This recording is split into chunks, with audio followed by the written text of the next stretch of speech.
today's world? Have you ever encountered a bully? The answer is most likely yes. The bigger question is, why would someone want to become a bully? And what do victims of bullying go through? According to an article, Opinion, Bullying is on the Rise. Survey shows, How Did We Get Here? Published by Hechinger Report. Bullying happens everywhere, but middle school happens to become the biggest battleground. Their data shows that in 2006, 1 in every 4 adolescents were bullied. In 2018, their data shows that 1 in every 3 adolescents being bullied. The goal of my speech is to inform on the following: what is bullying, who becomes a bully and why, and what do victims of bullying go through. First, I will explain what is a bully. According to an article, Is It Bullying or Ordinary Meanness? What does and doesn't count as bullying and why it matters, by Dr. Eileen Kennedy Moore. Bullying is repeated negative behavior that directly targets a person or a group.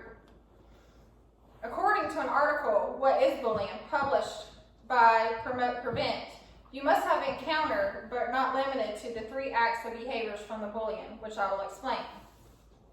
Intentional is when the bully targets a group or a person intentionally to seek or belittle them.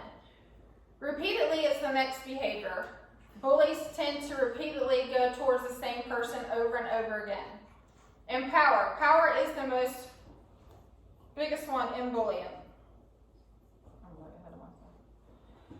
Per an article, Is It Bullying or Ordinary Meanness? What does and doesn't count as bullying and why it matters, by Dr. Eileen Kennedy Moore.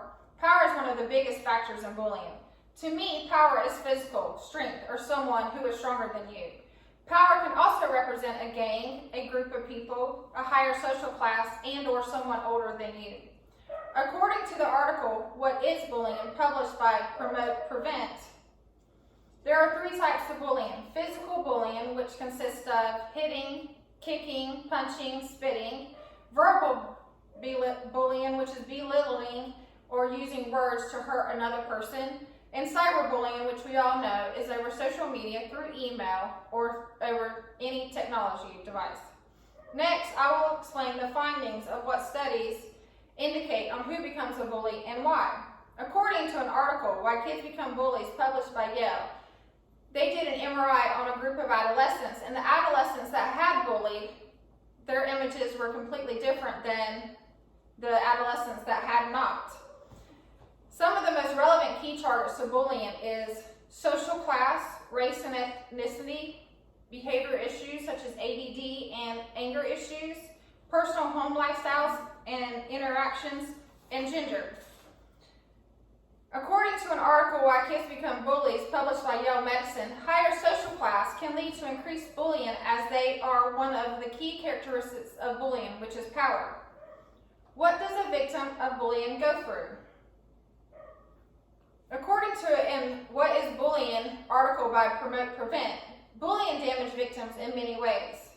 Fear of going to school, fear of being hurt again, leads to them dropping out, depression and anxiety, eating disorders, PTSD, which stands for post-traumatic stress disorder, and even suicide.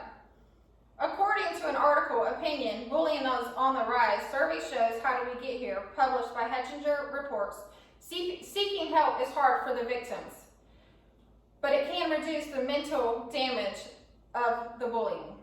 Victims should seek intervention by a parent, counselor, or somebody that they trust. Counseling and psychotherapy can also be very beneficial to the victims of bullying. In conclusion, bullying is a worldwide phenomenon that affects our youth today. Hopefully, after today, we all have a better understanding of the ins and outs of bullying, why someone bullies, what bullying is, and what bullying can lead to. Let's stand together to raise awareness for both sides, because you never know what happens behind closed doors.